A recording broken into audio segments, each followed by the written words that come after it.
Saludarle. ¿Cómo está? Oiga, para nosotros es un placer tenerlo aquí, doctor Enrique Rentería. Decían los profesores que la calidad, la calidez humana suya, la verdad que me impresionó en unas 2 llamadas de teléfono que tuvimos. Les quiero comentar, queridos profesores, que el doctor Enrique Rentería, con una apertura, ofreció con nosotros a dar las clases, a impartirnos el tema de pedagogía virtual. Y además de invitarnos al quinto foro, él es una persona muy conocida a nivel internacional. Doctor Enrique Rentería, le quiero dar las gracias por estar aquí. No sé si quiere saludarnos antes de empezar el curso. No, a usted gracias, a usted muchas gracias por esta invitación y principalmente a mi alumno doctorante, a José Limón, y que ha sido una pieza clave para mí ahorita en este quinto foro internacional de los clubes UNESCO, que me ha apoyado incondicionalmente, en verdad, incondicionalmente. Igual que aquí veo algunos nombres de otras personas que en otro momento en juntas, en algunas conferencias nos hemos encontrado. Bienvenidos, bienvenidos, bienvenidas a este encuentro académico. Excelente, doctor. Bueno, ya hemos empezado a grabar, 20:30 en punto. Empezamos. Buenas noches, estimados profesores. Con el apoyo de las asociaciones de profesores de la Universidad Autónoma Gabriel René Moreno de Santa Cruz, hoy les queremos presentar la conferencia Didáctica Digital y su impacto en el diseño de las estrategias para el aprendizaje. Nuestro invitado especial de hoy es el doctor Enrique Rentería Castro. Él es director general INEDE del Instituto de Evaluación y Desarrollo Educativo, presidente del Club UNESCO COMPES, Consejo Mexicano de Presentadores de Servicios Educativos, y además es vicepresidente de la Federación de Clubes, Centros y Asociaciones. ¿Cómo se ha absorbido? Pero igual me lo voy a lavar. Permítame, voy a apagar los micrófonos. Ahora sí, doctor Enrique Rentería, buenas noches. A partir de este momento la clase y toda la audiencia es suya. Su micrófono está apagado, doctor. Muchísimas gracias. Voy a compartir pantalla, si me permite, para iniciar esta breve presentación. Pues saludarles, agradecerles esta honrosa invitación y compartir la experiencia que en mi caso, el tema de la educación en línea, tuve la oportunidad de iniciarla por ahí así del año 1994, siendo director de algunas instituciones educativas de nivel básico en México. Y en el año 2004 tuve la oportunidad de ir a Cataluña. Fui comisionado por México a colaborar con la doctora María José Fernández en la Universidad Complutense. Ahí conocí un gran amigo, el doctor Arturo de las Heras, que su padre fue el fundador de una universidad a distancia en Madrid, y que para esa época, 2004-2005, que andaba yo buscando, incursionando en los temas de educación en línea, me contactó con algunas personas de la Universidad de Cataluña y desde ahí empezamos a trabajar el tema de la virtualidad. En esa época lo hablábamos como tal, educación a distancia. Hoy voy ahorita a subir a la red dos artículos, un último artículo que es en enero del 2021, en donde trato de hacer un deslinde conceptual de lo que es la educación a distancia y lo que debe entenderse como la educación en línea, y de ahí a definir lo que es el elemento de la pedagogía virtual. Todo parte de una definición fundamental que debemos entender como Learning Management System, que significa sistema para la gestión del aprendizaje. Es un sistema para la gestión del aprendizaje y se entiende como herramientas de apoyo para el proceso de enseñanza-aprendizaje a distancia, semipresencial o educación en línea. Importante reconocer, creo que este trabajo, tuve yo la oportunidad, por ahí hay videos, hay antecedentes. Yo visité hace 3 años y medio, la Universidad Autónoma Gabriel René Moreno, con el rector, el actual rector, con el vicerrector, el doctor Ulloa. Firmamos un convenio de colaboración para poder realizar este proyecto de capacitar a todos los docentes en educación en línea. Y además, el vicerrector bien me decía, ¿verdad? Tenemos admisión de tantos alumnos, rechazamos a tantos, y con esta parte de la virtualidad podemos recibir a todos los demás. los estatutos sí tenemos que a reglamentarlos, reglamentarlo. Después vino el vicerrector a México, tuvo contacto lo contacté yo principalmente con la UNAM, con la Secretaría de Educación Pública de México, que tiene un sistema de educación en línea, y se fue postergando el proyecto, contrataron a la UNAM, firmaron un convenio, se hizo un diplomado, etcétera, pero ahí va lo que al menos aquí en México pasó en los años finales de los 90.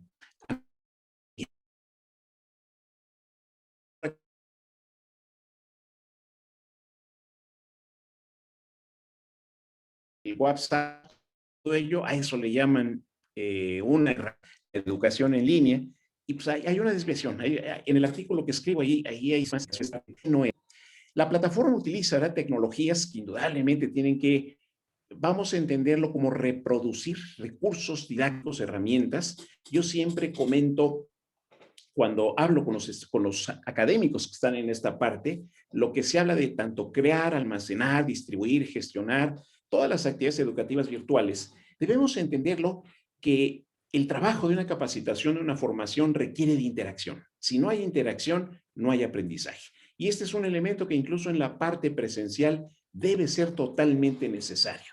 Hoy tenemos algo así, el panorama que se ha diversificado de una manera verdaderamente sorprendente. Los sitios web, el YouTube, tantas herramientas que existen que el académico debe entender, ¿verdad? Debe entender. Trato yo de simplificar toda esta explicación de esta gráfica con un ejemplo personal. Yo recuerdo en la época de los años 70, como estudiante universitario, que me encargan hacer una investigación hemerográfica y me dicen, busca la revista de los años 30 en donde se habla de la construcción, la urbanización del área metropolitana de la Ciudad de México. Y ahí voy, en el autobús, se baja antes uno porque hay un mercado y hay que caminar y se va uno distrayendo con tantos factores.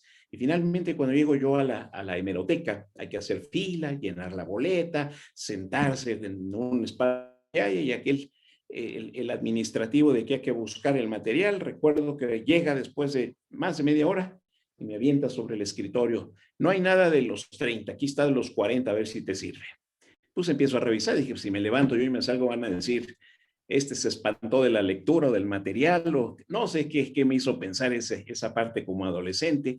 Pues sí me interesé, empecé a revisar yo de los años 40, de Agustín Lara, la música, nuestro presidente en esa época que enamoraba a María Félix. No, yo estaba encantadísimo con todas esas crónicas y fábulas. Pues empecé a tomar nota. Ya al día siguiente me presento a clase con mi artículo, con investigación, y pues la noticia, reprobado. ¿Cómo reprobado? Sí, pues no. Te encargué de ese investigador, te encargué yo, el artículo del 30 urbanismo no tiene nada que ver lo de María Félix y todo. Claro, y dije yo en esa época, bueno, es que es una tardanza, ¿no? Esa es la labor de una investigación. Y más que es investigación documental, hay que ir a rascar bibliotecas, papeles, buscarlo hasta que lo encuentre. Esa es la labor de un investigador. Pues sí, y le dije al maestro, pues, ¿qué procede? Pues extraordinario. Dice, ¿recursas la materia o te vas a extraordinario? Le digo, ¿y en extraordinario qué se hace? Pues te sientas y haces un examen de 120 preguntas. Yo entre mí pensé, dije, uy, qué fácil. Me quito de ir a investigar, sentarme y un examen. Esto lo hago porque hoy, sabemos todos, meternos en internet y buscar libros, bibliotecas, pergaminos, todo lo que queramos es una riqueza lo que hoy tenemos en internet. Y de ahí que lo que tenemos que buscar, cómo aprovechar, fundamental para este proceso de enseñanza-aprendizaje, entender todo lo que son los recursos didácticos, todo lo que son libros, mapas, cartografías, todo lo que se pueda imaginar que está en internet es el elemento que nos tiene que ayudar para el proceso de enseñanza-aprendizaje. Y otro elemento que es la infraestructura para comunicación. Igual, creo que todos podemos hacer referencias de esta parte. Yo recuerdo trabajando en un colegio cuando nos llegaba el fax y veíamos un papel mandado de Europa, etcétera. No era una fascinación el fax, era una fascinación el fax. Trabajé en una institución educativa en los años 70, muy importante, fundada por alemanes, fundada por americanos, y que, dada la extensión del lugar, eran 800 hectáreas de propiedad de esta institución educativa, que estaba muy lejos en esa época de la Ciudad de México y no había teléfono, no había cable telefónico. Duramos mucho tiempo sin telefonía, mucho tiempo, muchos años sin telefonía. Hoy que vemos el teléfono móvil, el WhatsApp, Facebook, todo lo que vemos, hay un montón de elementos para esta comunicación. Sin embargo, lo más importante que debemos cuidar es esta parte de la comunicación bidireccional. Se refiere directamente, el concepto lo dice, cómo se imparte conocimiento, un seguimiento, un apoyo, una motivación y una evaluación, que son elementos fundamentales que nos permiten esta comunicación bidireccional. Para distinguirlo, me refiero a la unidireccional, que es la televisión. La televisión es un mensaje. Aunque ya me reciba mensajes por WhatsApp o por correo, por lo que ustedes quieran, no va a modificar la televisora su programa, su mensaje, su nota. No, no, no. Ahí van apareciendo, pero ya tiene una estructura totalmente unidireccional. Este es mi mensaje. Y lo más importante, la otra parte que hablamos de sincronía y asincronía, que es esta parte, que podemos estar interactuando en el mismo momento, en el mismo espacio, y que aquí tenemos los académicos que separar o distinguir el tema de lo que es el trabajo como estudiante, lo que en cualquier proyecto curricular se habla de las horas bajo conducción del docente y las horas de estudio dependiente, que en todo plan de estudio calcular para que el alumno investigue, resuelva ejercicios, realice una investigación. Nos vamos ahora a una explicación, ¿verdad?, de esta infraestructura de comunicación, que es en esta parte síncrona. Ahí están señalados cursos, seminarios, conferencias online. Y cuando es asíncrona, dice uno, bueno, son mensajes, que es un correo, un mensaje de texto, el blog, el sitio, los materiales de información, toda esta parte que por ahí está y el estudiante la revisa, la ve, fuera completamente bajo de la dirección del docente. Y cuando ya hablamos de esta parte bidireccional, es la parte importante, porque todo esto se da, pero si no hay una interacción, una discusión, en esta videoconferencia, en esta teleconferencia, una interacción, indudablemente no hay un proceso de aprendizaje, no hay una confrontación de nuestra idea. Y desde luego, en esta asíncrona, se hacen listas de preguntas, frecuente participación en foros, paneles, un espacio que permita al estudiante reflexionar sobre nuestra propuesta, confrontarla con otros autores y volver nuevamente en ese cara a cara, en ese contacto directo, a hablar de una interacción para construir un proceso de aprendizaje. ¿Cómo integramos? Lo que yo he llamado en la parte fundamental de la didáctica digital debe entrar en el elemento de la docencia y que debe hablar de incrementar variedad metodológica, aumentar la accesibilidad y flexibilidad, promover la interacción del alumno y mejorar la presentación para comprensión de algunos tipos de información, que esa es la parte sustantiva. También se debe fomentar el trabajo cooperativo, trabajo individual, acceder a entornos y situaciones, optimizar recursos y costos. Más adelante lo subrayo, pero me adelanto ahorita a esta conclusión. Yo puedo hacer una inferencia, porque sí ocurría en mi época, incluso como académico en la Universidad Nacional Autónoma de México, que hablo de los años 80, que regularmente no había, ¿verdad?, las juntas de academia, la presencia de los docentes para discutir al inicio del ciclo escolar un curso, contenidos, planear un foro, planear un congreso, realizar visitas a museos, realizar visitas a hospitales, según la carrera que requiere de una práctica escolar. No lo había, se daba de una manera muy aislada, muy individual, cada maestro trabajaría, y hoy la didáctica digital, nos metemos a internet, en donde hay académicos, no empresas que quieren vender una aplicación o software, no, puros académicos que comparten simuladores, videos, exposición de trabajos, un montón de material que nos puede servir a cada uno para enriquecer nuestro proyecto educativo.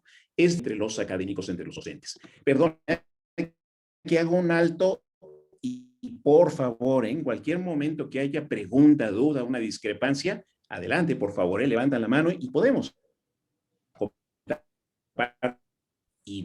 aclarar alguna duda, alguna opinión. Vamos a tener para la integración de esta didáctica en la docencia.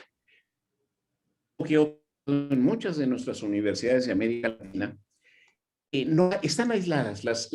Hay académicos que dicen, aquí está, yo en Classroom, yo voy con Google, yo voy con Canvas, yo voy, eligen un software y dicen, ya abren su asignatura y la van trabajando.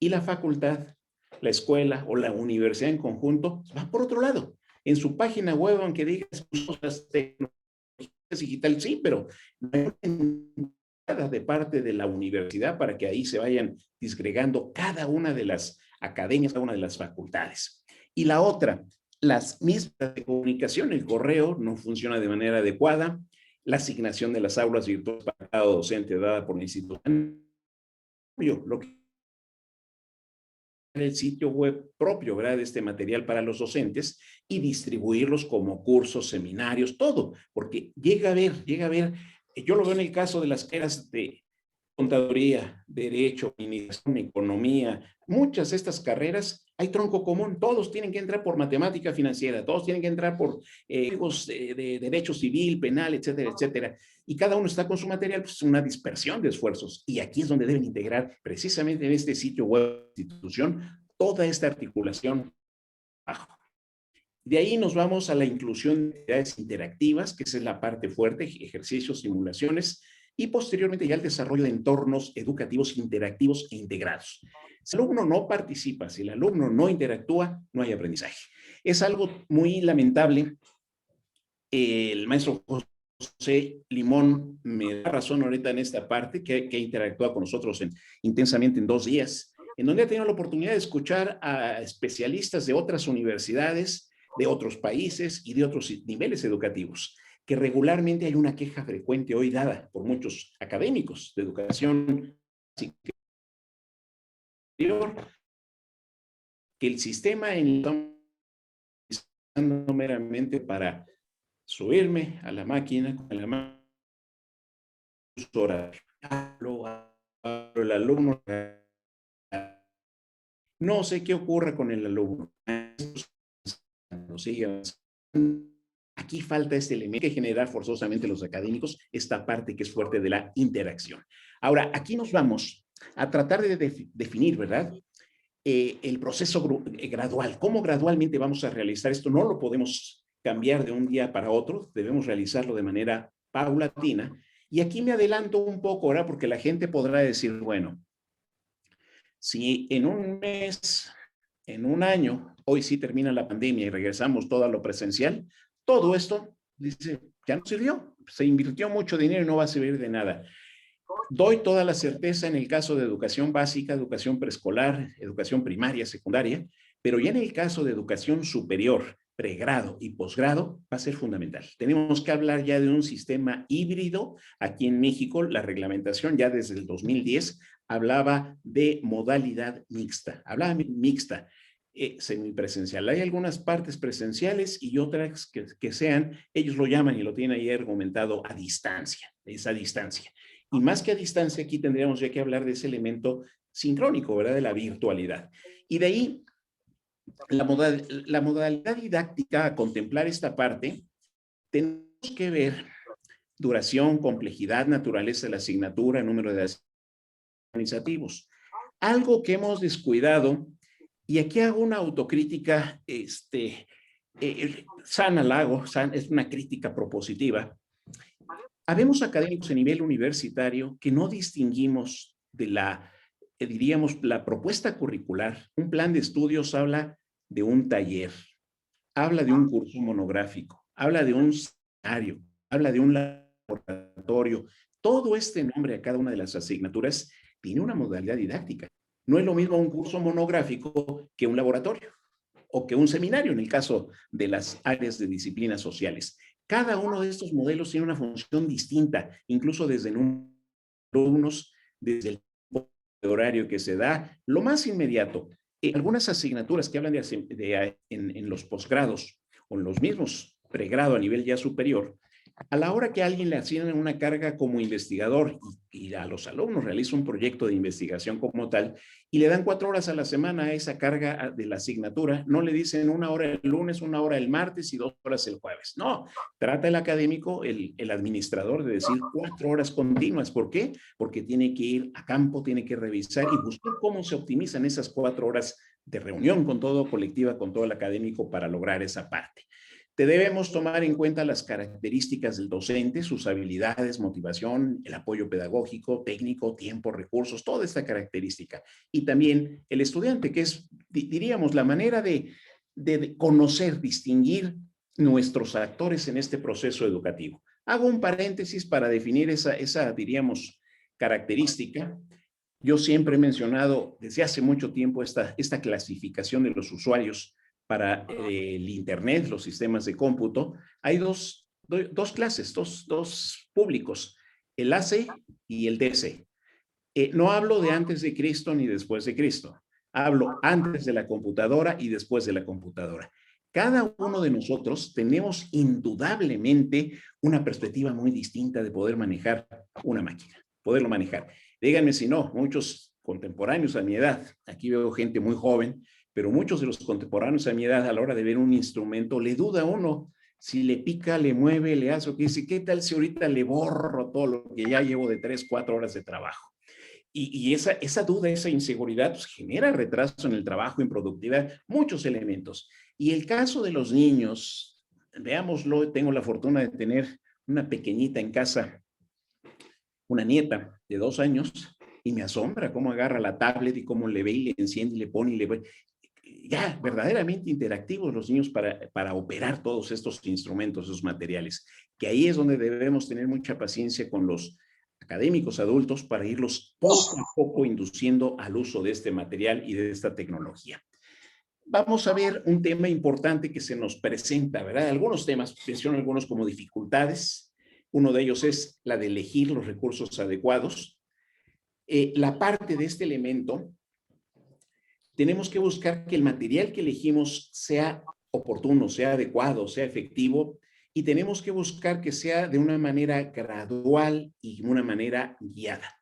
Cualquiera podría decir, lo más inmediato que ocurre, oye, para un examen, no, para un examen lo que tienes que hacer es vete a Google bajo una aplicación de un formulario y ahí lo realizas y buscas y puede decir eso exactamente. Bien, pero si mi asignatura tiene algo que ver con una competencia que debe demostrarse la realización de algo, un producto específico, y no meramente memorizar algún conocimiento, ahí ya no logramos nada. Ahí no logramos nada y de ahí que tiene que ser gradual y tiene que guiada desde 2 elementos. Uno, el instrumento, el material, las aplicaciones y el otro, la parte pedagógica. ¿Qué requiere la institución? ¿Qué requiere el plan de estudios? ¿Qué me exige al final como perfil de egresado del estudiante para que haya correspondencia de este proyecto? Buscar establecer expectativas razonables relacionadas con los objetivos específicos, ¿verdad? De la parte académica y lograr, ¿verdad?, que se asimilen las experiencias en esta interacción con el trabajo día a día. Exceso de trabajo. Indudablemente hoy ha resultado también una parte que ya hemos consultado con algunas personas. Es un hecho, totalmente es un hecho. Regularmente el académico, ahora que entramos la parte de la virtualidad, cada actividad, cada tarea, regularmente las personas piensan que es más trabajo, ¿sí? Porque sí, tengo que hacer el objetivo, tengo que redactar, tengo que esto. No es lo mismo que yo me asignan una asignatura, la veo y digo, ah, sí es tal, recordaré algunos autores, algún discurso, llego a la facultad, a la escuela, firmo mi Cardex, anoto yo mi X tema y hago una letra que no legible, ¿verdad? Que el coordinador le cueste trabajo leerla como los médicos, a ver qué me recetó, a ver qué dice, ya estoy trabajando en la clase. Entro a la clase, indudablemente, ¿verdad? Se tienen tablas, se tiene experiencia, se tienen todas las habilidades, incluso no es mala la improvisación para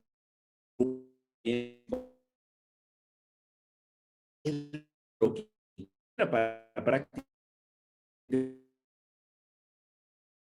discutir, expone, dice, salen múltiples actividades para el virtual, no se puede hacer. En el aula virtual ya tiene que estar una semana antes mínimo el objetivo, las actividades, el contenido reales de consulta, el instrumento de evaluación, todo ya tiene que estar preparado. Una base de reactivos, una base de contenidos, una base de materiales. Yo lo escuchaba ahorita al iniciar la conversación con ustedes, que estaban hablando uno de los compañeros de un video y del año pasado. Hay materiales que se pueden reciclar, hay materiales que se tienen que actualizar, pero hay mucho que puede ser reutilizado y ahí nos va dando un poquito parte de esta dificultad, ¿verdad? Que sería el manejo de la información. Junto con esta parte importante, y tenemos que estipular las reglas del juego de manera precisa, el no reglas del juego. ¿En dónde me manda la tarea? ¿En dónde el trabajo? ¿Cuándo me... Esto genera un caso tremendo. Y aquí estaría de evidencia, ¿verdad? De evidencia lo que no tarea, y el alumno me manda el WhatsApp, porque es muy listo, le voy a mandar por aquí los trabajos y los mandamos, sí. Y llega otro alumno y dice, no, aquí no, mejor en Facebook, no, mejor aquí en qué aplicación la utiliza para comunicarnos y mandar material. Buena gente, oh, sí, mándamelo. Se lo entrego el lunes, no, mejor el martes, no. Todo ese tipo de detalles que es uno flexible generan este tema, es sobrecarga de comunicación. A la hora que, híjole, tengo 10 correos, ¿qué correo le dé este grupo? ¿Qué correo le dé este otro grupo? ¿Cuál a este? Y andar buscándole y picándole entre todos los correos es una desorganización, es un exceso. Responde a Overa. Sí, adelante, Gisela. Adelante. Yo, perdón, pensé que iba a participar, Gisela. Perdón. De ahí a que nosotros, desde que inicia el ciclo escolar, tenemos que estipular la plataforma que estemos usando, Classroom, Moodle, Canvas, la que se nos ocurra, todo va ahí prácticamente al receptorio, a la bandeja de tareas. Que es muy fabuloso el WhatsApp porque nos va adelantando y es más rápida la comunicación. Correcto, es esto, pero ninguna otra red. Todo esto va siendo establecer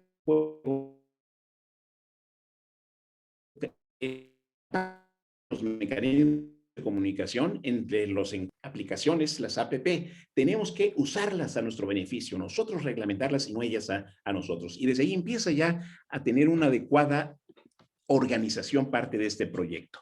Pérdida del control se refiere también a lo siguiente, seguir con ¿cómo que la flexibilidad no derive en caos? Salir darle a conocer cuáles son las expectativas del curso, la planificación de las tareas y la estructura del mismo curso, las expectativas sobre su trabajo y lo más importante, controlar la paralelidad y el puede lograr parte de este tema. Incluso hago referencia ahorita, ¿verdad? Unas actividades que estamos realizando en algunas universidades y que ahora que se hablan del retorno, empezando a armar la estructura de cuál es presencial, cuál sería por parte en línea, previendo este nuevo encuentro y motivar al estudiante, sin lugar a duda, es apoyar el trabajo del aprendizaje colaborativo, propuestas de actividad con utilidades prácticas evidentes, la participación activa y enérgica del docente y una respuesta rápida y recompensa ante ese esfuerzo. No dejar pasar, ¿verdad? Una desviación, una pregunta, una duda y tratar de ser siempre oportunos en responder hacia estas inquietudes. De aquí, de manera general, me voy a definir de manera general las estrategias, porque es lo que ha perdido a muchos académicos, cómo hacer este puente, que es la estrategia para llegar al aprendizaje. Y tan sencillo para poder definir algo que ha sido complejo, pero hablar de toda la combinación de procedimientos como son el trabajo del profesor, las acciones del alumno, el manejo de materiales, recursos, selección de una bibliografía, la organización de un grupo, el buscar un trabajo, un libro, una revista, todas estas tareas que se va realizando por parte del docente y por parte del estudiante, organizadas en actividades son lo que estamos buscando, un aprendizaje. Esa es parte de esa estrategia. Y les comparto una experiencia personal y que incluso la llegué a aplicar, me la aplicaron a mí, la apliqué yo en alguna época. Un examen y no nada más de opción múltiple o de falso verdadero. No. Un examen que había que disertar de un texto, de un autor, de otro, confrontarlo con 3, 4 estudiantes, ver su respuesta y vertirla en un documento. Esa experiencia de resolver un examen de manera colectiva es una estrategia para aprendizaje. Recuerdo cuando nos la aplicaban, Enrique Dussel, el fundador de la teología de la liberación, siendo maestro nuestro en los 70, nos aplica esta estrategia y en verdad, claro, él venía enojadísimo porque dice, voy saliendo de Alemania, en Alemania cada sesión parece como un examen de grado aquí en su universidad, nos regañó por la falta de participación, debate y discusión.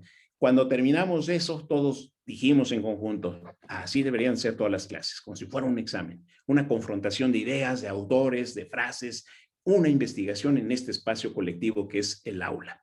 Y de ahí nos vamos a cuáles son las clasificaciones de estrategia. No me detengo mucho en esto.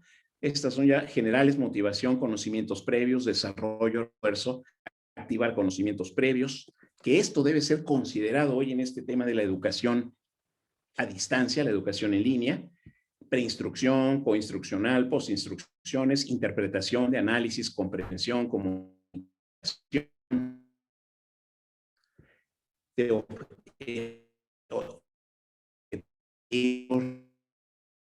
organización. Podríamos entenderla como estrategias, la de observación, comparación,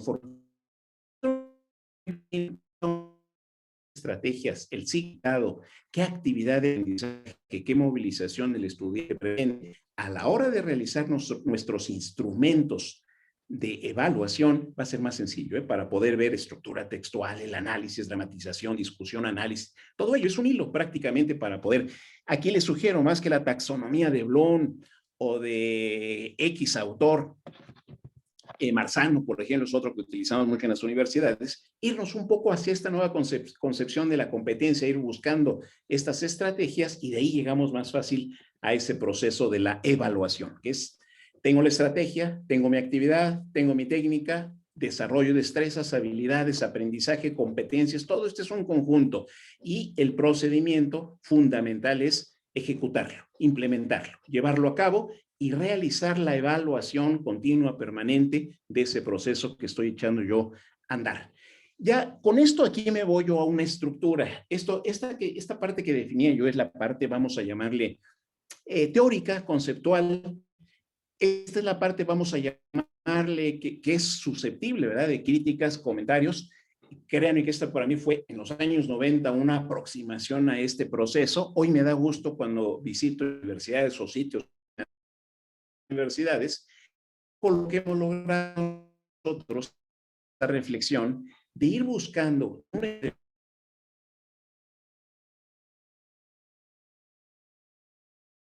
si nosotros abrimos nuestra web, nuestro módulo, nuestro Classroom, y nomás le estamos subimos PDFs y PDFs o link para una biblioteca, para una conferencia o X lugar, no hay nada, no nos dice nada. El alumno dice, ¿y para qué es esto? ¿Qué se le tiene que hacer?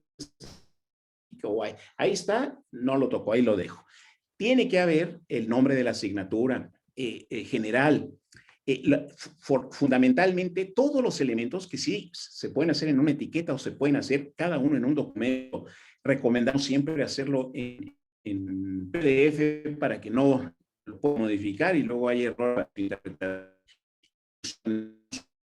si va a ser interactiva, si va a ser seminario, si va a ser laboratorio, el temario de la asignatura, qué temas estoy proponiendo para que el grupo la vea, analice y me haga otra contrapropuesta si es necesario, criterios de evaluación y la bibliografía, que son elementos fundamentales que se presentan más adelante y esta es, diríamos, la lámina estrella, la lámina que queremos ir difundiendo ante todos los académicos, que debe existir instrucciones. Si mi curso es semestral o cuatrimestral y mi presencia en el grupo era cada semana, 2 horas o 4 horas a la semana, debo conservar esa estructura, este trabajo, y que son 2 horas, indudablemente en esas 2 horas No les voy a cargar la literatura de todo el semestre, todo el cuatrimestre, sino lo que yo estoy dosificando para que en cada una de estas 2 horas, 4 horas a la semana se pueda trabajar. Y ahí vienen las instrucciones a la semana, considerando que es 1 hora, 2 horas, y definir todo lo que es material instruccional, que pueden ser videos, libros, textos,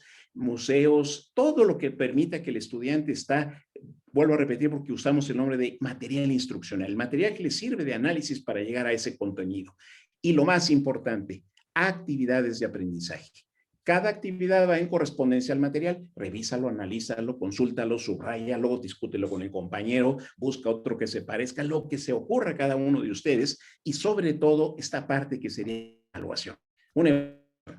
O un examen parcial, pero siempre un elemento, instrumento que me permite ir viendo el estudiante cómo va reaccionando ante el contacto que tiene con este material o que va realizando de parte de entre los alumnos para abordar el aprendizaje. La bibliografía complementaria, aquí está mi bibliografía básica, aquí doy algunos artículos complementarios que se pueden ir sustituyendo también o complementando por lo que el estudiante sugiera. Y el otro, que es el espacio de comunicación, que si es el famoso chat. El documento estuvo elaborado inicio del año 2000, y nosotros desde ahí empezábamos a chocar con lo que decían chat, algunos elementos que tenemos que ir cuidando en nuestro lenguaje, en nuestro español, y nosotros lo hemos llamado encuentro académico. Es un encuentro académico, un espacio en donde nos vamos a comunicar. Se puede hablar del foro, se puede hablar de un panel, se puede hablar de un congreso, todo lo que nosotros queramos ver como un instrumento de contacto, comunicación, pero que es finalmente un encuentro académico. De ahí nos vamos. Aquí vemos un ejemplo, no me detengo mucho en ellos. Aquí damos una instrucción de la semana.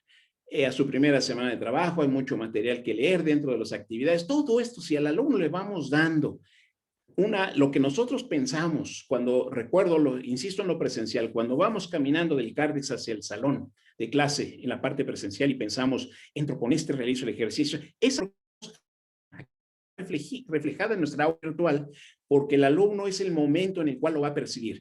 ¿Qué es lo que quiero? ¿Hacia dónde vamos? ¿Y cuáles van a ser las instrucciones precisas que va a realizar? Ya, indudablemente la parte fuerte que nosotros queremos consolidar con todos los académicos es el tipo del material, lo que se deja para lectura. Aquí hago una apreciación que nos ocurrió a nosotros. A nosotros nos ocurrió a finales de los 90 con algunos académicos, sobre todo recuerdo que me sucedió en el área de Derecho, que llegaba yo con los académicos que habíamos contratado para elaborar los materiales, todo ello. Y había algunos que daban la instrucción, busca en internet donde eso, busca en internet. Y luego regresaba y se los descalificaba. No, es que está mal, este es de Wikipedia, este es de tal, este es el del Rincón del Vago, etc. Y le decíamos en esa época, estoy hablando finales de los 90, maestro, si usted ya sabe cuál es el material de lectura, no haga perder tiempo al estudiante en andar buscando en internet qué es esto. Lectura, suba el documento o busque un link que esté en la biblioteca donde se encuentra, donde esté el documento para que el alumno lo descargue, pague por la descarga, lo tenga que hacer, pero oriente al alumno a que el material que se va a analizar, discutir aquí esté y no en otros materiales que no tienen caso, al menos si se puede dar el caso. Señores, hay un problema ahorita del virus, del COVID-19, necesito que hagan todos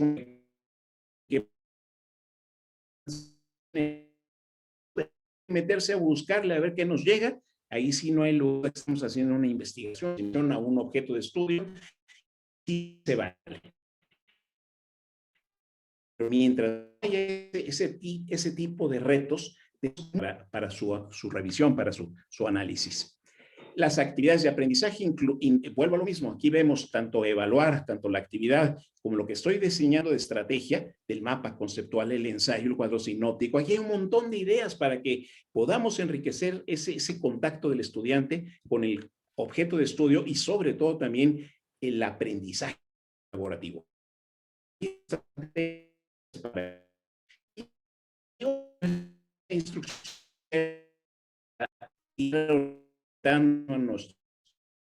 Un manual para los académicos, cada icono a dónde lo va a llevar, a dónde lo va a reflexionar. ¿Qué habla? Repito, el más rico es el tema de la evaluación, que hoy es muy rico y tenemos que buscar, porque además sí es un hecho, en la plataforma Moodle, creo que es la que me refieren, que están usando ahorita ustedes en la Universidad Autónoma Gabriel René Moreno, tiene bastantes recursos, bastantes instrumentos que nos pueden permitir plantear exámenes, pero verdaderamente valiosos, significativos. Hay que trabajarlo, hay que reunirnos en reunión académica, a ir buscando reactivos, ejercicios, ejemplos, etcétera, analizarlo. Antes, las instituciones para generar un instrumento de evaluación lo elaboran, lo pilotean, luego lo regresan, lo vuelven a reconstruir, otra vez pilotearlo, y es un proceso muy largo, muy costoso, muy tardado. Es mejor que en académicos logremos parte de ese trabajo, de esa tarea, acompañado sin lugar a duda de dos personas, uno el que sabe el tema del diseño, el color, la imagen, el tamaño de foto, etcétera, y otro que sería el técnico que conoce, ¿verdad? Cómo exploramos prácticamente esta herramienta para que sea mucho más fácil a llevarse a cabo la propuesta.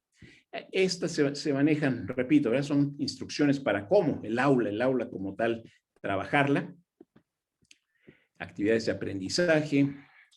Aquí estamos en los foros, el tema del foro, que es algo que en mi caso he insistido mucho en su uso, porque ahí es donde las ideas, las frases, hay ocasiones que hay estudiantes que nos cuestionan de una manera precisa, sólida, hasta nos da autores que uno dice, a ver, déjame anotar tal autor, tal propuesta, que se nos va de la mano, de la mente cuando se está discutiendo. Qué mejor que acostumbrar a que lo hagamos aquí. Y ahí tenemos incluso la elaboración de artículos, ensayos, todo lo que queramos y acostumbramos a trabajar ese foro como un espacio para poder trabajar de manera permanente y continua esa parte. Cierro con esta conclusión. La profesionalización de la docencia es el resultado de un proceso que exige no solo una elevada preparación teórica en la disciplina o asignatura que impartimos, tiene también estrategias didácticas y uso de herramientas digitales que permitan actualizar su práctica docente y tomar decisiones acertadas sobre los cambios que debe introducir en su actuación como dirigente desde el proceso de enseñanza-aprendizaje, hoy este espacio que le hablamos de virtual. Esta sería mi reflexión, mi presentación y totalmente, ¿verdad? Totalmente receptivo y atento a comentarios, sugerencias, impugnas, etcétera, etcétera. Por favor. Adelante, por favor. Muchísimas gracias, doctor Enrique Rentería. Voy a ceder la palabra al ingeniero Juan Carlos Contreras. El ingeniero Juan Carlos Contreras es uno de los organizadores también de este tipo de eventos y él va a estar manejando el tema de las preguntas que hemos tenido por el chat de Zoom. Ingeniero Contreras. Gracias, muy amable. Correcto. Una de las primeras preguntas dice, ¿cuánto es el tiempo ideal o la duración de un aula virtual? Me imagino que en una clase, ¿no? Una clase, bien.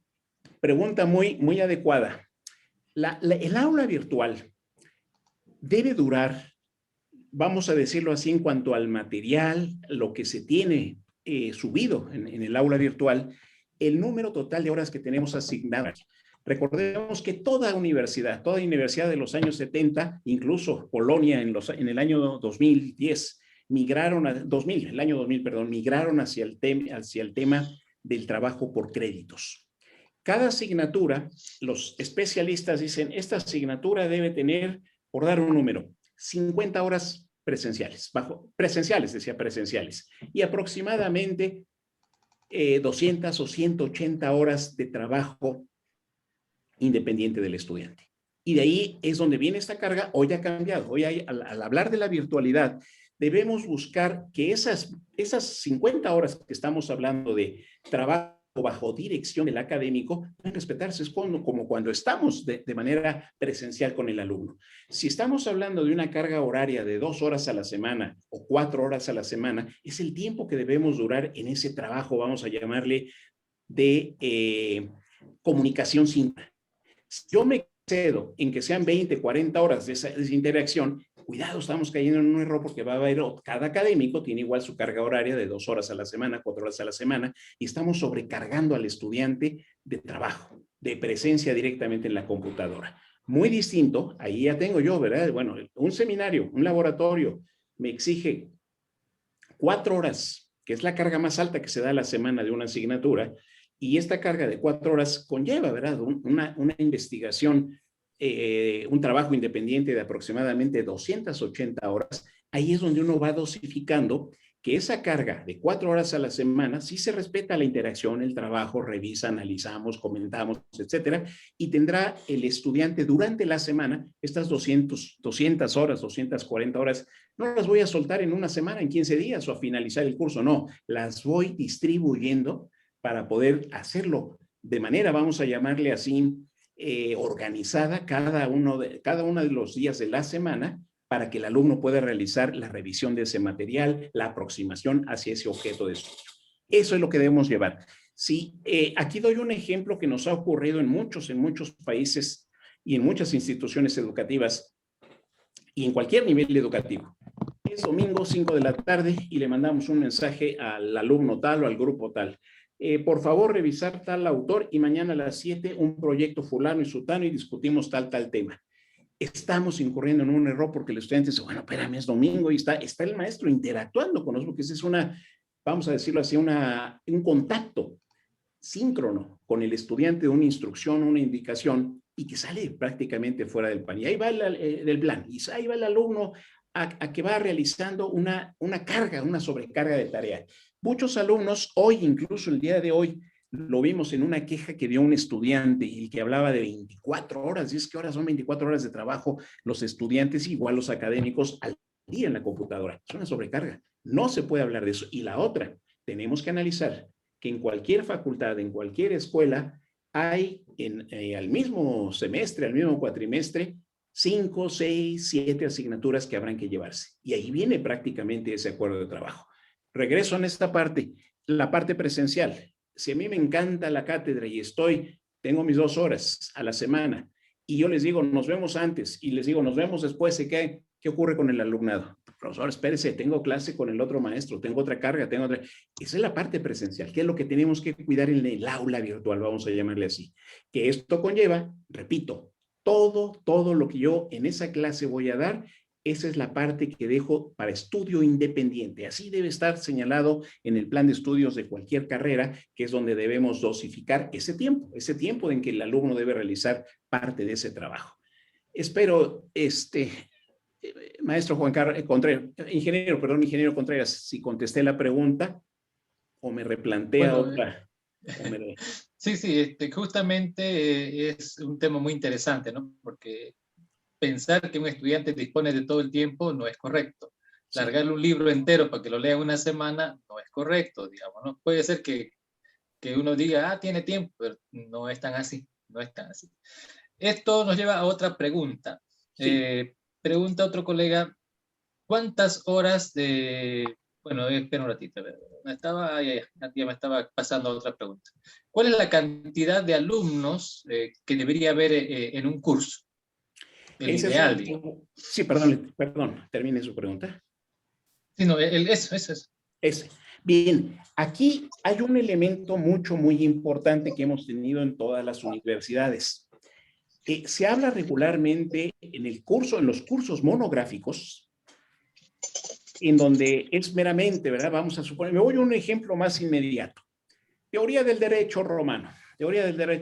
Y ya en todas las universidades que quieran ustedes ver esta parte, incluso prácticas administrativas o fundamentos legislativos de una empresa.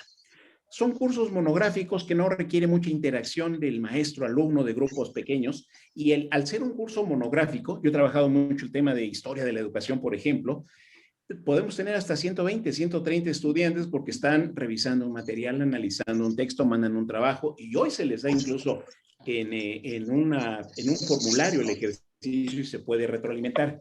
Pero cuando ya estamos saltando al tema de los seminarios, estamos saltando al tema de los laboratorios, estamos saltando al tema de las asignaturas especiales, ahí sí se habla, ¿verdad?, de un tope de un mínimo de alumnos, 25, 20 alumnos, para que podamos dirigir adecuadamente la práctica. El ejemplo más inmediato, en el área de biología, de química, veterinaria, medicina, en un laboratorio no puedo meter yo 120 estudiantes.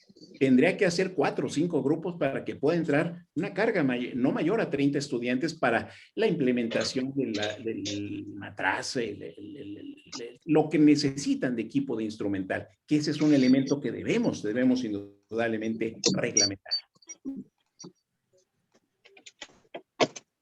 Ok, muchas gracias, doctor. Otra pregunta. Preguntan, ¿cuántas horas se debería calcular de trabajo extra aula por materia para el estudiante? Muy buena. Vuelvo a la pregunta de que usted me decía esa parte.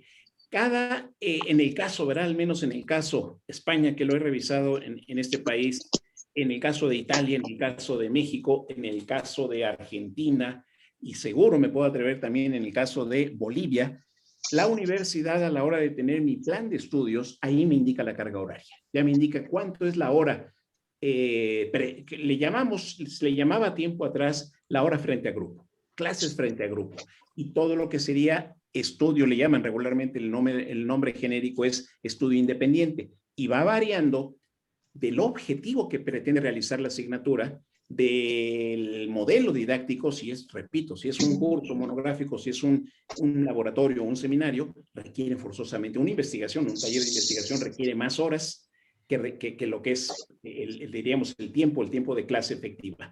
Todo esto, recuerden ustedes que se traduce en horas presenciales, en horas de trabajo independiente, se hace una operación y se multiplica por 0.006 y eso se convierte a un crédito. Y se habla regularmente que a cada asignatura, de acuerdo a ese crédito, se le da el valor total prácticamente de lo que vale, no como número, ¿eh? Si el estudiante tiene 10, 8, 9, el promedio es distinto, sino el crédito que tiene asignada mi asignatura en mi plan de estudios es lo que corresponde a la distribución de esta carga horaria. El yo contestarles debe tener 40 presenciales y 200 en estudio independiente, sería muy aventurado, ¿eh? Es un plan de estudios que está hecho por cada especialista en cada facultad. Ok, gracias, doctor. La siguiente pregunta. Obviamente hay que diferenciar las clases virtuales y las clases que se hacen a través de Zoom u otros mecanismos como esto, ¿no es cierto? Entonces, ¿cuál es el tiempo más recomendable para tener estas clases en línea, sincrónicas, a través de estos mecanismos como Zoom? La parte sincrónica. Muy buena pregunta, y aquí está precisamente el corazón de este asunto y de este nuevo modelo de la parte de la virtualidad. Indudablemente, volvemos a lo mismo. Si mi clase era 2 horas a la semana, 4 horas a la semana, sigue siendo el mismo horario en donde yo tengo presencia con el grupo. Y seamos realistas, en la parte presencial, cuando yo tenía un grupo con 4 horas al día, el día viernes, indudablemente el verídico, 6 de la tarde empezaba esta clase de investigación, taller de investigación pedagógica. Eran 4 horas seguidas, 6, 7, 8, 9 y a las 10 finalizaba el curso.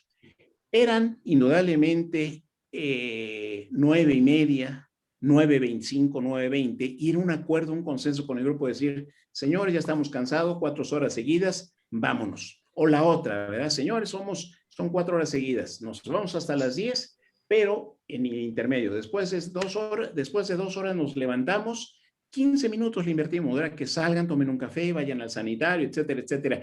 Que esa parte ya está reglamentada, el tiempo que dura el estudiante atendiendo al académico. Y la otra, que eso sí es importante, este tiempo que tengo, 2 horas, 1 hora, 4 horas frente al grupo, tengo que buscar cómo distribuirlas hacia el trabajo expositivo del maestro, hacia una problematización del estudiante, un trabajo, vamos a llamarle individual. Realizo un trabajo individual, luego se pasa a una parte intragrupal entre 3 alumnos para analizar el resultado, y luego la parte extragrupal. ¿Cómo ese análisis lo llevo yo todo el grupo? Este tipo de actividades que voy realizando en mi clase cuando tengo 4 horas seguidas, se hace más digerible, se hace más amigable, se hace más productivo, más eficiente. Y no, ahí sí voy a esa parte, ahí sí voy a esa parte. Que el maestro se ponga a hablar, a leer, es grave en la presencial, y en la parte virtual peor todavía. O que le ponga una lámina y que yo lo esté leyendo todo lo que tengo ahí, o que ahora el alumno lea. Voy generando yo una disrupción en ese proceso pedagógico, que no hay interacción, no hay comprensión, no hay análisis, no hay debate. Ahí vienen todos los modelos, incluso filosóficos, o la parte, ¿verdad?, pedagógica que surge cuando hablábamos de la mayéutica socrática, de tal. Cada asignatura iba buscando, bueno, si aquí requiero diálogo, como hago una frase, el ABP, un aprendizaje basado en problemas. Todo esto son ideas para que yo movilice adecuadamente parte de ese trabajo. Y finalmente, si tengo lo más común que es en muchas de las universidades, mi asignatura es de 2 horas a la semana, 1 hora el lunes y otra hora el miércoles en X tiempo. Es un tiempo muy reducido, muy adecuado, que trataré igual de aprovechar el tiempo, ¿verdad?, los 60 minutos para ello, y obviamente obviar el elemento que se dan también en la presencial. En lo que llego, paso lista, acomodo mi saco, me siento, los alumnos entran, me saluda personalmente un alumno. Es decir, voy matando, ¿verdad?, parte de esa actividad de la pedagogía cotidiana. Casi a esos 60 minutos le quito regularmente 10 minutos o 5 más, ¿verdad?, que hay que salir antes por moverse a otro edificio, otro salón, etcétera. Igual en este tema de la virtualidad. Cuidar que esos 60 minutos sean exactos, ricos, productivos, interactivos y con muchas estrategias de interacción. O la otra, ¿sí? Hago una exposición, ¿verdad? Hago una explicación de esta parte, señores. 5 minutos antes terminamos, 10 minutos antes estamos cerrada la sesión y adelante. Ese es indudablemente el criterio del docente para poder organizar adecuadamente parte de ese proceso. Lo que no debemos descuidar ahorita en esta parte virtual es esa organización de carga horaria del plan horario del estudiante, que se asignó una carga horaria, día, hora, tiempo, etcétera, aula, todo ello. No debemos abandonarla. Debemos seguir trabajando sobre ella y buscar indudablemente cómo se hace este principio didáctico, cómo se implementa para ser, insisto, efectivo, propositivo. Muchas gracias, doctor. Eso es todo, Johnny, desde el cuestionario del chat. Gracias. Muchísimas gracias. Mire, 5 minutos para comentar alguna pregunta que puedan hacerle al doctor Enrique Rentería levantando el micrófono. Si alguien quiere hacer una pregunta o tal vez darle las gracias a nombre de los profesores. Doctor José Limón. Sí, yo solamente pedirle al profesor un poquitito. Lo que pasa es que tuvimos una tarea de un profesor, del profesor Enrique, que realmente nos hizo preocupar, porque ahí nos hablaba sobre la parte pedagógica que se utilizaba como modelo en la universidad y en nuestra facultad. Y estuvimos en problema. Estuvimos en problema porque así como así no lo encontramos. Solamente pudimos encontrar la información en las facultades que estaban acreditadas, que de ya son 23 las que fueron acreditadas, pero las reacreditadas solamente son 4, si no me equivoco, 3 o 4. Pero en esas facultades sí pudimos encontrar esto. Entonces, la importancia de conocer esto, estimado profesor, en el contexto proceso enseñanza-aprendizaje, por favor. Muy interesante su pregunta, amigo. Y me da gusto que plantee usted este cuestionamiento. En el doctorado en investigación pedagógica, investigación científica de pedagogía en la educación, tuve diríamos, el honor, ¿verdad? La distinción de que me invitaran a coordinar ese seminario. Claro, le llaman módulo, yo le di mi nombre didáctico, le puse seminario y expliqué el por qué, cómo, qué íbamos a hacer. Y ese seminario se llama aplicación de modelo pedagógico, aplicación de un modelo pedagógico. Y el proyecto curricular nos indicaba que había que revisar el modelo tradicional, el modelo romántico, el modelo desarrollista, etcétera, etcétera, todo, hasta el socialista, todo ello. Y la pregunta final, la competencia a desarrollar de los doctorantes es encontrar, ¿verdad?, cómo se apropia de un modelo, cómo se construye un modelo pedagógico. Y de ahí que se nos ocurrió un grupo encargar, ¿verdad?, esa reflexión. Bueno, díganme, claro, yo me fui a lo más inmediato. Usted en su aula, usted en su facultad, en su escuela, ¿qué modelo pedagógico está utilizando? ¿A cuál se apropia? Me dio gusto que mis doctorantes son ambiciosos, son inquietos, son buscar abrir espacios de análisis, etcétera, y se fueron a algo más. Entonces, no, yo me voy acá, yo trabajo en la privada y me voy a la privada, yo voy allá, y de ahí fueron a todo ello. Se entregó esta investigación, este análisis el día 12 de mayo. He revisado de manera muy general ahorita parte de ello, pero es muy interesante lo que nos dice ahorita el maestro José Limón, que hay un desconocimiento, una ausencia de una apropiación de un modelo pedagógico por parte de la institución. Y la otra, que ese es precisamente el elemento fundamental, no es algo, en el caso del trabajo de la pedagogía, la didáctica, cuidado, porque aquí nos han engañado muchos psicólogos, muchos pedagogos, también hemos cometido el error de ir vendiendo modas. Ahí está el constructivismo, y ahí está el socioconstructivismo, y ahí está Piaget, y ahí está Vygotsky, ahí está el ABP. Vendemos cada innovación o cada reflexión de algún autor como uno nuevo y casi decir borra lo anterior, no sirve y todo tiene que estar ajustado en esto. No. El académico es ecléctico, y revisa todos los modelos y utiliza el modelo que va, hace rato lo mencionaba, que va de acuerdo a su experiencia, a su personalidad, a su interés, a su pasión por esa estructura, ese modelo de enseñanza, y lo va trabajando. Claro, ahí va indudablemente también asignada la tarea, el objetivo de la tarea.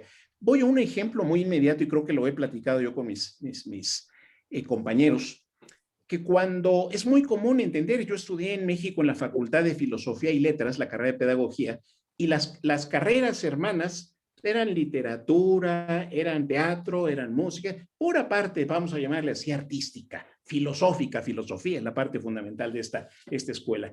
Y recuerdo yo, por allá lo podrán buscar ustedes en internet, a un ilustre académico, ensayista, escritor, librero, Juan José Arreola, que él trabajaba el tema de la creación literaria. Y era una maravilla ver a este académico llegar a dar clase sobre creación literaria.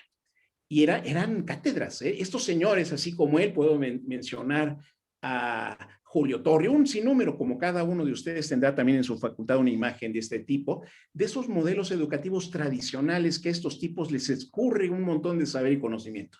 Y dice uno en la cátedra, sí, esto yo ya sé, ¿verdad? Son 2 horas, a lo mejor 1 hora y media de puro rollo de este señor. Pero en lo que está diciendo me está dando autores, libros, esto fue, se fue a China, hizo esto. Estoy anotando un montón de autoexperiencias que tengo que reflexionar y llevarlo a otro espacio, otro campo. Que ese es el modelo prácticamente de la transmisión frontal en el curso monográfico. Y que eso es válido. Imaginen ustedes que si vamos a veterinaria, agronomía, otra carrera que requiere de un mapa, de un diseño, de una estructura, medidas, trabajo, ahí no, ¿verdad? Si yo estoy empezando, no. ¿Cómo voy a enseñar a sumar, restar? Pues órale, a producir, a medirle, a trabajar. Somos otro modelo pedagógico el que se va implementando. Esto, quiero cerrar con esta frase. Este modelo pedagógico que se elige, la facultad tendrá una como tal, como propia, pero indudablemente lo va dividiendo en los niveles cuando es de inducción, cuando es de profesionalización y cuando es de especialización. Y cada uno de estos niveles tendrán un modelo pedagógico óptimo para ello. No uno solo, sino distintos modelos que puedan dar un fruto de calidad educativa, de avance, de desarrollo de competencias en los estudiantes. Ese es lo interesante de este estudio que realizó este grupo. Ojalá que me permitan compartirlo. Hay una revista en la propia Escuela Integral de Posgrado, o buscamos otro espacio para hacer una publicación de ese trabajo que estamos realizando. Lo menciono con todo respeto porque he revisado memorias de algunos académicos de varias universidades que dicen, verídico, el Zoom me ayudó a la clase. El Zoom, repito, no es una plataforma virtual para clases. El Zoom es una herramienta de comunicación, el Zoom. Es un espacio donde nos estamos comunicando. El aula virtual que lleva material, ejercicio, pedagogía, estrategias didácticas, eso sí es lo que es un aula virtual, que esa es la diferencia que tenemos que lograr. Y de ahí precisamente a este estudio que realizó el equipo de trabajo de los doctorantes del posgrado de pedagogía en la educación. Excelente. Si me permiten, el colega Juan Robles también tenía una pregunta. Si puede encender su micrófono, por favor, colega. Sí.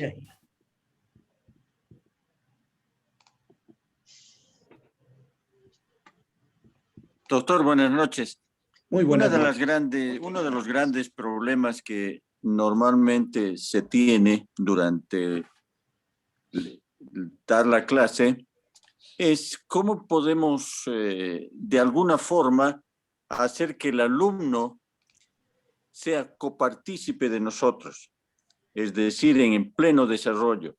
Hemos empleado varias formas de hacerlo, tratar de compartir con el alumno, compartir el desarrollo de problemas, la explicación de un video en forma lenta, pero no siempre se logra participar al alumno. ¿Usted tiene alguna sugerencia sobre ese aspecto?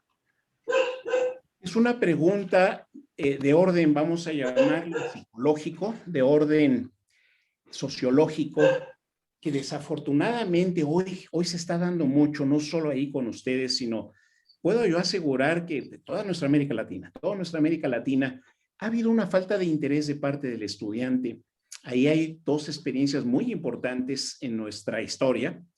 Juan Tedeso y Iván Illich, un pedagogo italiano, estando en México en los años 70, describe ese punto, que el estudiante, que la escuela debe desaparecer, que la escuela no sirve. No sirve la escuela, el alumno aprende por otros medios y no por el de la escuela. Y se avienta la puntada de Iván Illich de examinar a varios egresados, a varios adultos, de operaciones básicas, de el análisis de un enunciado, etcétera, el verbo, el sustantivo, el adjetivo, etcétera, todo esto. Y la mayoría de ellos reprobados. Entonces ya la escuela no sirve. Y la otra, los entrevista. ¿Usted dónde aprendió más? ¿En la universidad o en su primer año de trabajo? Todos coincidieron que en el primer año de trabajo. Y Tedeso escribe sobre un elemento, y lo hizo desde los años 70, sobre el tema de la credencialización.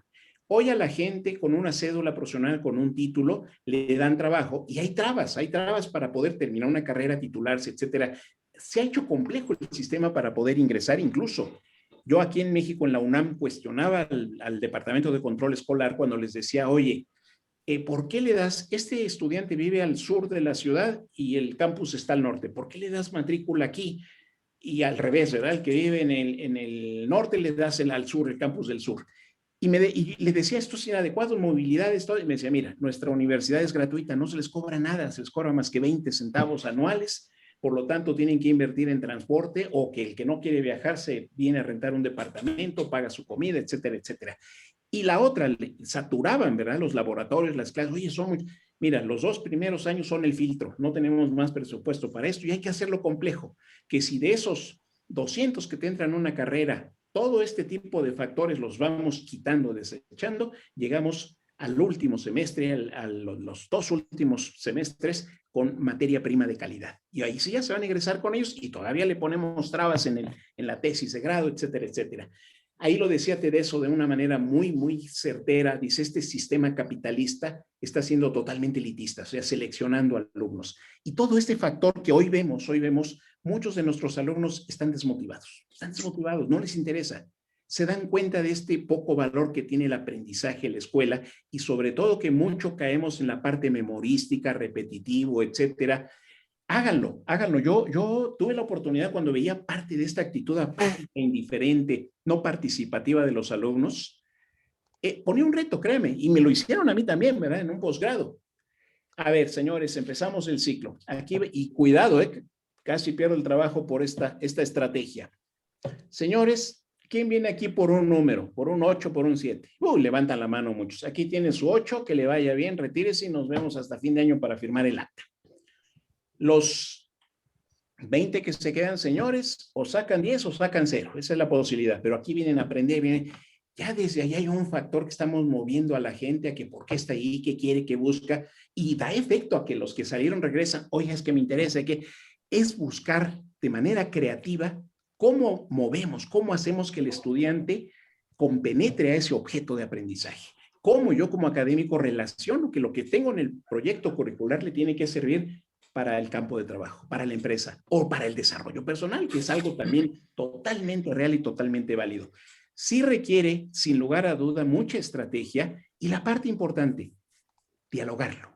Si nosotros consensamos como académicos, oye, me falta, oye, no se da de manera común. Yo recuerdo la primera vez que di clase como experiencia y salí de la clase y esperaba que mis colegas criticaran y dijeran, nadie, entonces todo se obvia. Y es cuando tenemos que decir, oye, te falló esta introducción, te falló esta, oye, ¿por qué no usas esto? Buscar cómo hacer esa parte de orden, vamos a llamarle así, colaborativo, interactivo. En algunos lugares trabajé yo como diseñador de instrumentos de evaluación, exámenes departamentales. Y obvio, era contra el académico, oye, todo el grupo reprobado. No, es que la prueba, no, mira, tal grupo salió bien, tú eres ahí, contigo hay deficiencias. Hubo ocasiones que cuando veíamos el grupo, oye, hoy sí subió y felicitamos al maestro, oye, felicidades. Solito nos decía, oye, te vamos a comentar que hicimos trampa. Yo vi a Rafael, que es buenazo en esto, yo me metí a su cátedra a trabajar esto, él se metió conmigo a explicar este tema. Ahí viene un trabajo de orden colaborativo que va motivando a los estudiantes sobre esta parte.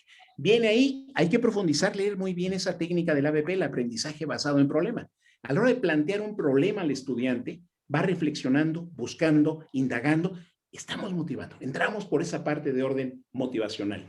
Es complejo, es complejo, maestro, no puedo decirle que es muy sencillo, pero requiere de mucha reflexión, mucha interacción, y que creo que este momento ahorita de la pandemia va a ser la oportunidad para reestructurar eso. Imaginen, ahora que lleguen los estudiantes que ya están acostumbrados en internet buscar y que una carga horaria tal, hay que diseñar un nuevo regreso a clases más creativo, más propositivo.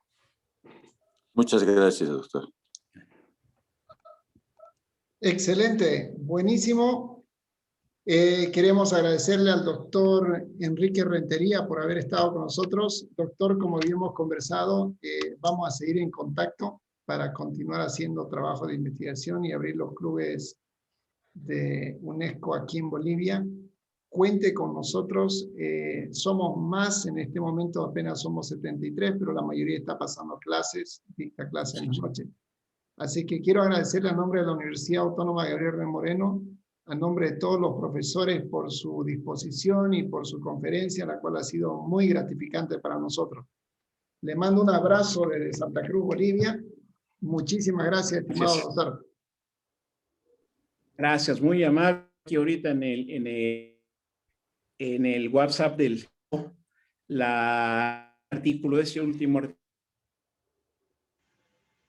van a encontrar un poquito más esto que hemos comentado, diríamos un pasiva, para poderlo.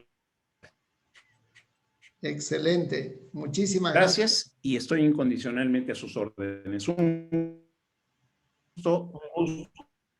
placer conversar con ustedes. Gracias, estimados profesores. A sus órdenes. Muchísimas. Se nos colgó. Buenas. Ahora sí, ¿me escuchan? Sí. Bueno, se me colgó la computadora, pero menos mal que grabó hasta la despedida del doctor Enrique. Muchísimas gracias, profesores. Nos vemos en la siguiente sesión. Estamos tratando de contactar a los demás disertantes que van a estar con nosotros para hablar sobre pedagogía y evaluación, que es el tema que nos va a demorar y queremos seguir aprendiendo. Buenas noches a todos. Muchas gracias. Gracias.